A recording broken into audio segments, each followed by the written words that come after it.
Today, inshallah, we're going to be doing something, it is potentially controversial, but inshallah, we're going to navigate this through without any controversy. It's a very sensitive topic, but it is a topic that needs to be discussed. We just finished the 10th of Muharram, the fasting that we have done, and throughout the last week or two, we talked about the blessings of the 10th of Muharram from our Ahl Sunnah tradition. I purposely delayed bringing the controversial stuff till we are finished with this time frame. And today I wanted to touch briefly upon the issue of the controversy on this date.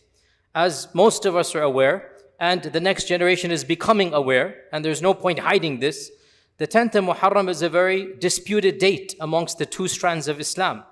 We, the people who follow the Sunnah, Ahl Sunnah, we consider this a day of ibadah, a day of fasting, a day of rituals. The other non-Sunni movement, they take this as a day of mourning, as a day of importance because the grandson of the Prophet ﷺ was massacred on this day. Now, I've given a long talk about the incident of Karbala. Today, I wanted to touch briefly about another contentious issue, and that is the persona or the figure of Yazid ibn Muawiyah. Yazid ibn Muawiyah. How do we view this person, this Khalifa? Because he was a Khalifa of the Umayyads. What is our position about Yazid ibn Muawiyah? So let us begin by setting up the stage. Who is Yazid ibn Muawiyah? He is, of course, the Khalifa that was given power by his father Muawiyah. Muawiyah is a young Sahabi. By young Sahabi, I mean he saw the Prophet as a teenager. He is not to the level of Abu Bakr, Umar, Uthman, Ali radiallahu anhu. He's not of the Ashra Mubashara. The Sahaba are many categories. Ibn Hajar has 10 categories. The last batch of them, those who embraced Islam at the conquest of Mecca. That's the last batch. And that is Muawiyah radiallahu anhu. So he is a Sahabi. Because he is a Sahabi, so we have a theological belief about him that he would never do something against Islam intentionally. He would never intentionally want to, astaghfirullah, lie about the Prophet or something like this. So he comes under the general rubric of Sahaba. When he became the Khalifa, he decided to put his son Yazid as a nominator. He's going to put his son Yazid. And as you know, this transformed the Khilafah from a shura to a dynasty. So this was a very historic. By historic, I don't mean positive and negative. Historic means something important happened that changed the course of history. He decided to put his son Yazid in charge. Many of the senior companions during Muawiyah radiallahu anhu's lifetime objected to this. They did not give the oath of allegiance, including Abdullah ibn Umar, including Abdurrahman ibn Abi Bakr, including Abdullah ibn Zubayr. These are all sons of the senior Sahaba. They refused to give the oath of allegiance to Yazid when Muawiyah was alive. Soon as Muawiyah passed away, Ibn Zubayr, as you're aware also, he broke away. He established his own caliphate. And Hussein as well marched to Karbala and wanted to fight against Yazid. Yazid sent his forces and Hussein radiallahu anhu was killed. A very, very huge tragedy. No Muslim is happy at the massacre of Karbala. No Muslim defends the death of Hussein radiallahu anhu. Our hearts are grieved and sad that the ummah of the Prophet surrounded the grandson of the Prophet. Members of the ummah surrounded the grandson of the Prophet, laid siege to women and children, including the grandson, including the great-grandsons of Fatima and granddaughters of Fatima are in that caravan, and eventually massacred many dozens of men, and all of the women were taken prisoner and then eventually set free and sent back to Medina. It is a tragedy according to all interpretations of Islam. The question, what is the role of Yazid in this tragedy? And how much blame does he have? So, we began by saying that Yazid ibn Muawiyah is not a companion. That's the first point. Hence, he didn't see the Prophet. He was born after the Prophet.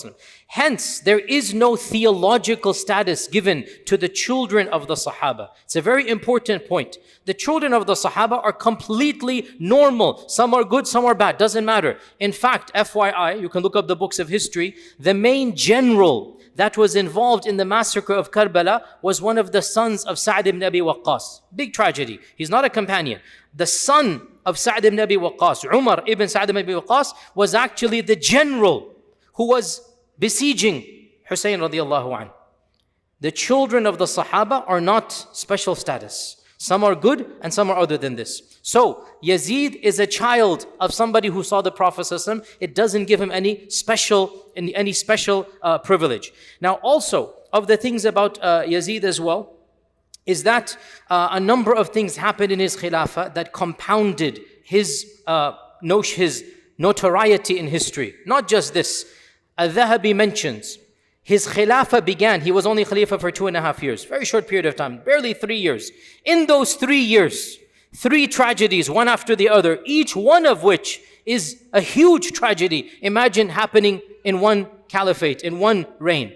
His khilafah begins with the massacre of who? Hussein. That's how his khilafah begins.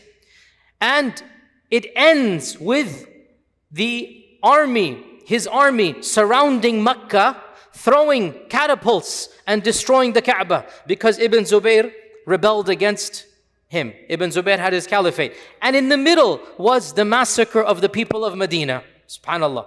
Yani for those who don't know all of these sordid details, you can listen to a lecture of mine online. It's a very generic title on purpose. It is called Some Incidents in the First Year of the Hijrah. That's the title of my video lecture. Some Incidents in the First Year of the Hijrah. You can find that online. You will find this entire episode. And the reason I say this is because we need to know our religion is divine, our history is human. Our religion is divine, our history is human. And having a khilafah and having political independence, there's a lot of perks, a lot of positives. But just because we have political independence doesn't mean we're going to be Jannah on earth, everything will be rosy. No. We have sometimes the worst massacres and the most brutal things happen under a khilafah. All of this happened under a time when the khilafah was actually pretty strong, yet still so many things happen. So yes, to have political independency is good, but we should not romanticize this notion of just because we'll have a khilafah, all problems will be solved. It doesn't work that way. Read history and you will understand this reality. In the first century of the Hijrah, in this time frame, 3 things happened. The massacre of Hussein radiyallahu an, the plunder of Medina, which was a very brutal plunder. 3 days and 3 nights, the forces of Yazid were killing and looting and raping and pillaging the entire city of Medina. And then after that, the army goes to Mecca and wants to fight Ibn Zubayr, and they throw catapults against the Kaaba. And the only reason they stop, Yazid passes away, dies, the news comes to the army, so the army cannot continue. That's why they go back, and Ibn Zubayr is given a respite of another few years, so he remains in Mecca as another potential rival for many, many years, until finally he is brutally killed by Hajjaj ibn Yusuf, and that is, I also spoke about that in another lecture that I have given. So another point we need to know that Yazid's time frame, as Imam al-Dhahabi says, there was no barakah in it. It began with the massacre of Hussein, it ended with the destruction of the Kaaba, and in the middle was the pillage of Medina. What an evil legacy overall. And because of this, from the beginning of time, the majority of people did not like this persona. The vast majority of people did not like this persona. Now, one other point needs to be added before I go over the spectrum, and that is, some people say that Yazid comes under a hadith in which the Prophet ﷺ said, hadith is in Bukhari, the Prophet ﷺ said that أَوَّلُ جَيْشٍ مِّنْ أُمَّتِي, the first army of my ummah that shall besiege the city of Constantinople shall be forgiven. This hadith is in Bukhari. أَوَّلُ جَيْشٍ يَغْزُو مَدِينَةَ قَيْصَرٍ, the city of Qaysar is Constantinople. The first army that is gonna besiege the city of Qaysar shall be forgiven. And a number of early and medieval historians, they said, and they made the claim, Yazid was the leader of that jaysh. And that was the jaysh or the army that Abu Ayyub al-Ansari was a part of. And Abu Ayyub al-Ansari passed away. Okay, pause here, footnote. Abu Ayyub al-Ansari, the famous companion whom the Prophet ﷺ lived with when he migrated to Medina. Where is his qabr? In the modern city of Istanbul. In Istanbul today, you can go and visit his alleged qabr, right? How did his grave end up in Istanbul? How did Abu Ayyub al-Ansari's grave end up in Istanbul? How? Because he was a part of the army that besieged Constantinople, but they were not successful. Now, the claim is that Abu Ayyub al-Ansari's army was led by Yazid, and therefore Yazid comes under the hadith that the whole army shall be forgiven. And many of the scholars who were sympathetic to the persona of Yazid, they used this hadith. And to respond back to this point, actually, Ibn Jarir al-Tabari and Ibn Asakir and Khalifa ibn Khayyat and others, they mention a fact that seems to have overlooked some of these great giants with utmost respect to them. And if I point out this, it doesn't mean I'm disrespecting the camp who said this, but it is a historical fact. Actually, Yazid was the commander of the second army, not the first. And this is well known. At-Tabari mentions this. If you look up the history of At-Tabari, he says in the year 45 Hijrah, Abdul Rahman ibn Khalid ibn al-Walid, the son of Khalid ibn Walid, led an expedition to Constantinople, and it had in it so-and-so of the Sahaba. Then in the year 49 Hijrah, Yazid led an army, and in it was Abu Ayyub al-Ansari. Ayyub al-Ansari passed away.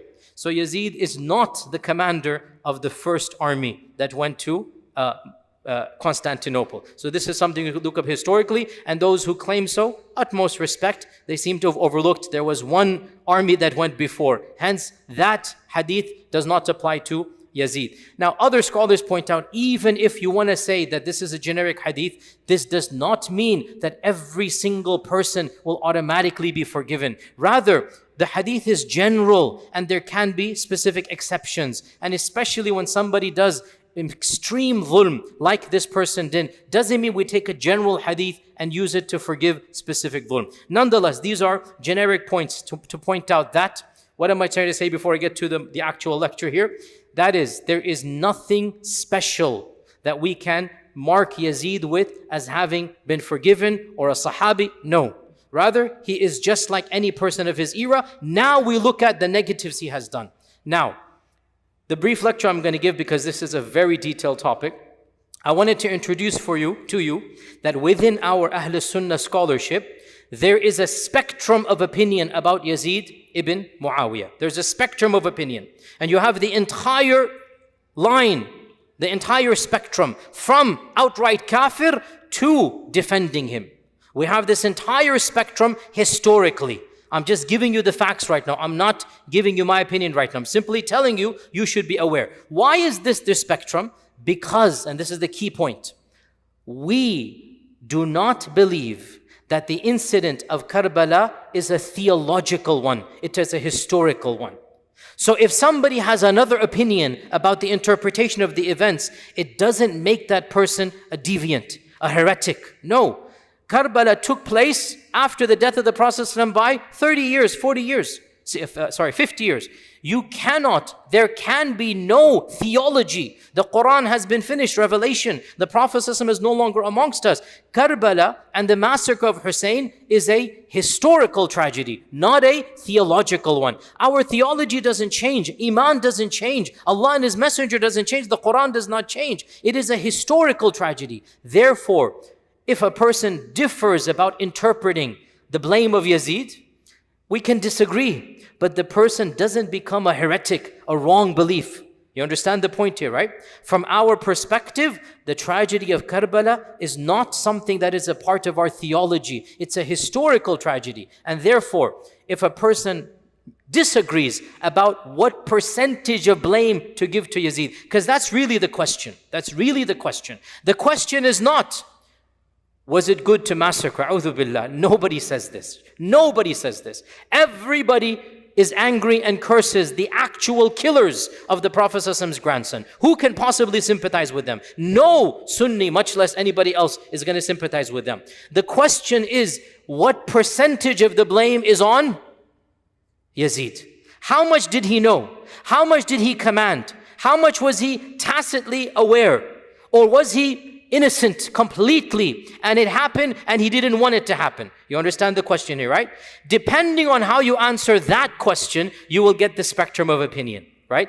And we do not say that this is a theological question. It's a historical question. So if a person has a different analysis, if somebody says Yazid is 100% guilty, well then that person is going to curse Yazid, right?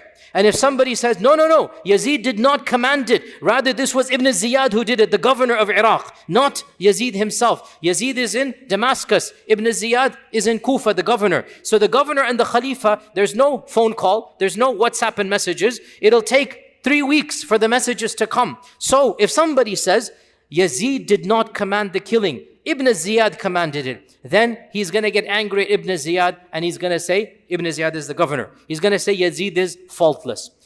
In our understanding, as we said, whatever position you hold, you can agree or disagree, you are not an evil person for historical analysis. As long as we agree that the killing of the Prophet's grandson is a major sin, it is one of the worst crimes, no doubt. We all agree to this. But who's guilty? Now, with this caveat, with this intro, inshallah ta'ala, let us go over the quick spectrum. And of course, I have a much longer lecture online. This is just to introduce you. We'll begin from the far right. Who is the far right?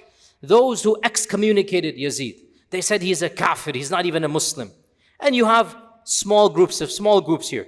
The far right, the far left, minority opinions. So those who said he's a kafir, they're very few in number. Of them is the historian Al-Mas'udi. He's not a theologian, and in fact, some say he's not even Sunni. Mas'udi could be from the other group, but he's a famous historian. Mas'udi has a remark that says, let me quote it for you, even Fir'aun was more just amongst his people than Yazid to the Muslims. Yazid is worse than Fir'aun.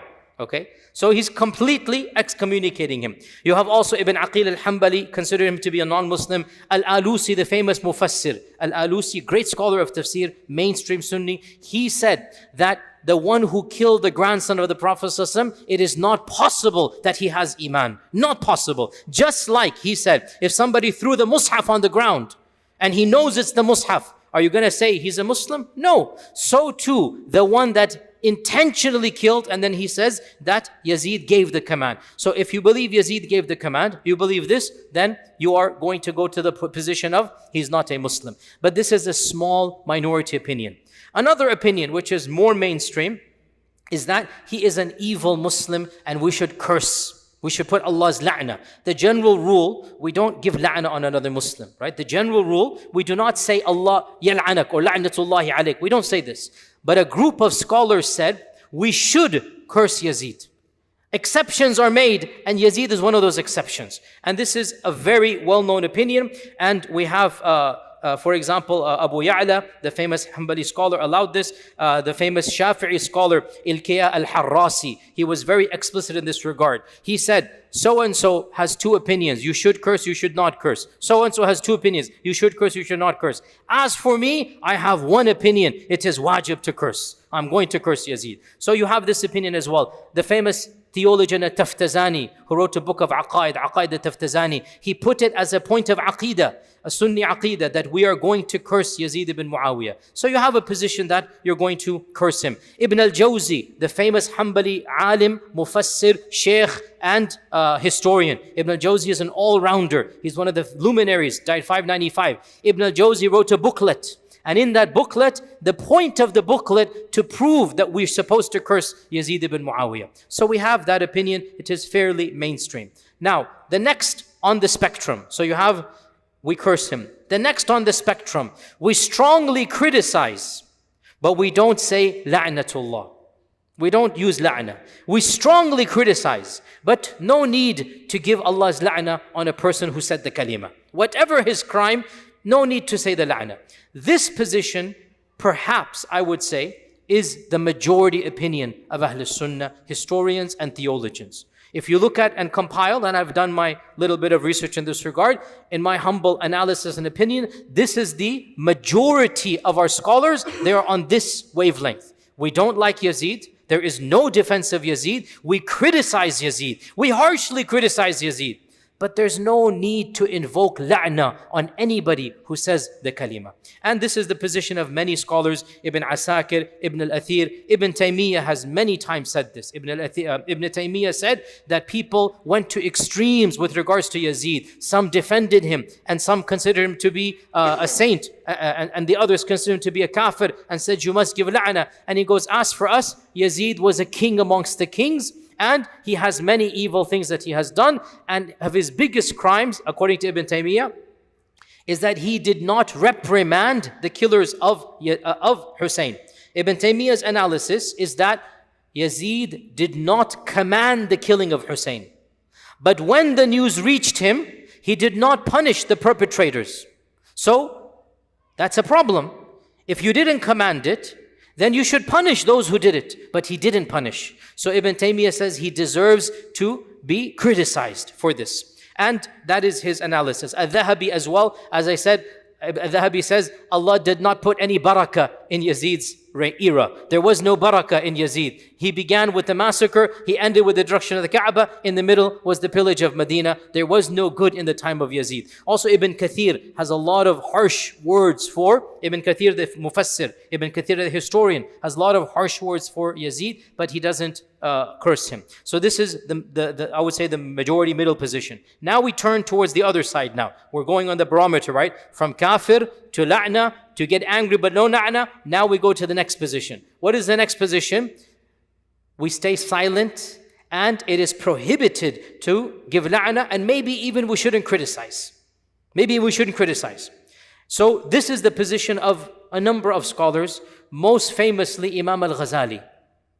Imam al-Ghazali had this position, that we should be silent and not criticize, and definitely don't give la'na to Yazid. Also, Imam al-Nawawi had the same opinion, that we leave his affair to Allah subhanahu wa ta'ala, and we should not give la'na to any Muslim. So they were very much opposed to criticizing, and just be silent and don't give any la'na. So this is one position. Then we get to the final opinion, or the final spectrum.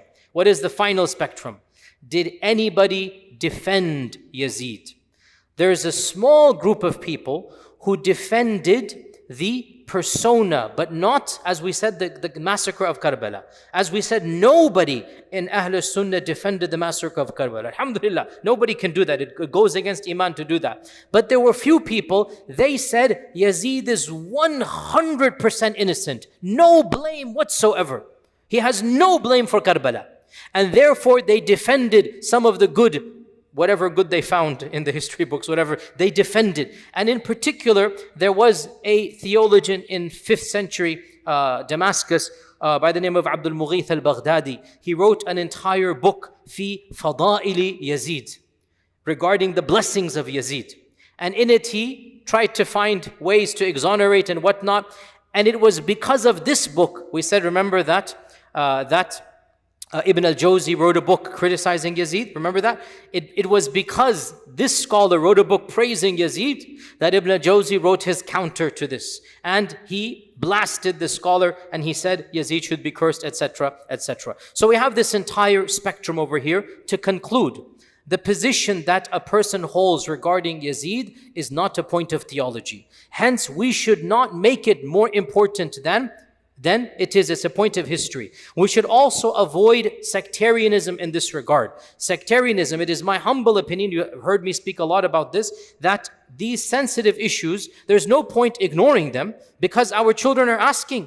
If I don't talk about it, they're going to listen to other people, and they're going to give a different perspective. The internet has opened the floor for everything. So there's no point ignoring. We cannot tell our children, don't ask. They're worried, they're concerned, they're asking questions. So I believe the best way to present as neutral as possible without riling up hatred, without making people hate other people. We can teach without preaching hatred. That's what we're trying to do over here. And you know, by the way, it needs to be said, in Albuquerque, the series of murders that occurred, right? It's because of now we found out sectarian hatred. We don't want to do this, a'udhu billah. We need to rise above this. There must be a way to teach the differences without teaching hate. I hope, inshallah, I can and others can do this. So, bottom line, to conclude, the massacre of Hussein is a tragedy of the highest magnitude, and it is a historical tragedy. No mainstream Muslim defended and was happy at the death of Hussein radiyallahu ta'ala an. Whoever is responsible for that murder will have to face Allah with the most precious blood on his hands. The most precious blood, the grandson of the Prophet ﷺ, that person will have to face the wrath of Allah subhanahu wa ta'ala. The question though, how much was Yazid liable? What percentage did he have in all of this? And I said there's a whole spectrum of opinion, and I will give you now at the end of this my own personal opinion. Take it or leave it. It's not a point of theology. I have read with my own research. You can take it or leave it. I have opined, it's an opinion, that it is not fair to exonerate Yazid even 80%, 90%, 70%. On the contrary, Yazid was the one who sent a brutal military general with the commands, make sure Hussein does not get to Kufa. And that's it. He left it open. He left it open. If he wanted to protect Hussein radiallahu anh, it was his job to make that point. You know, when the government wants to catch a criminal, they say dead or alive, or they say we want him alive. Correct? You know, to this day, when the government wants a criminal, they'll give you two options. Dead or alive, or no, we need this guy alive. Make sure you don't kill him. Whoever wants to get the bounty, you have to give him to him alive. This is the way of the world. Everybody does this. The fact that Yazid was ambiguous is a crime right here. Now, on top of this, the claim that Yazid was not happy at the death of Hussein radiallahu anh, in my opinion, is not correct. Multiple early textbooks mention that he was initially happy. Even Ibn Kathir records this. Also, in my opinion, and this is very gruesome, but I'm sorry to be blunt, you should know this. This is our history, and it's better you hear it from me. The head of Hussein was brought to Damascus, and it was displayed to Yazid in the palace of Yazid. And Yazid poked it with a stick. And one of the Sahaba stood up and in anger said, how dare you poke the face of the grandson of the Prophet? I saw the Prophet kiss that very face, and here you are poking it. I'm sorry, we have to be clear here. How can this person be defended? I'm not saying you have to give la'na, but there is no question that this is a person who will have to answer to Allah. On top of this, if you know what happened in Medina and the evils that happened for 3 days and 3 nights at the explicit command of Yazid, and you know that he told them to attack the Kaaba, how can you have any sympathy for such a person? My position is that of Imam Ahmad ibn Hanbal, and with this we conclude. Imam Ahmad ibn Hanbal was asked by his son Salih. His son Salih asked him that, do you narrate hadith from Yazid? He said, how can we narrate from a fasiq? How can we narrate from him? So he said that, so you're saying we don't have any love for Yazid. And Imam Ahmad said, can anybody of Iman have love for the one who commanded what he commanded? Can you have love for this tyrant? Wallahi, we get angry when the tyrants kill people in Masjid, when the tyrants do things in our modern lands, right? How about somebody killing the grandson, somebody attacking Mecca, somebody attacking Medina? Both holy cities were attacked explicitly at his command. Explicitly. And the attack of Mecca and Medina, no ambiguity. You know, Yazid, okay, I admit he didn't say kill Hussein, but he left it open, and when it happened, he showed happiness. As for Mecca and Medina, there is no ambiguity. He said attack Medina and do as you please for 3 days. He said attack Mecca and get rid of Ibn Zubayr. Khalas, he has made the haram halal. The haram of Mecca and Medina. Why is it called haram? It's sacred. He made it halal. So Imam Ahmad said, how can anybody of Iman love this person? That's what I agree with. Then his son said, so then should we curse him? And Imam Ahmad said, have you ever heard me, my tongue being vulgar and saying, la'natullah, la'natullah? Have you seen this adab from me? That's not my adab. I don't need to do this. We leave his affair to Allah, but there is no love in my heart at all for this person. And what he did, he has to answer to Allah subhanahu wa ta'ala for. And the one who curses, I understand. And the one who follows Imam Ahmad, I personally sympathize. But the one who defends or goes to the other extreme, in my eyes, I don't agree with this, but he doesn't become a heretic. He doesn't become somebody who has a wrong opinion because his analysis is different than my analysis. And with this, inshallah, I hope that I have clarified some points. I know other questions will be raised, but inshallah, maybe we'll answer them in another lecture. And I encourage you to listen to a number of lectures I've given online, and I've given you the references in my library chats. Wa jazakumullah khair. Wassalamu alaikum wa rahmatullahi wa barakatuh.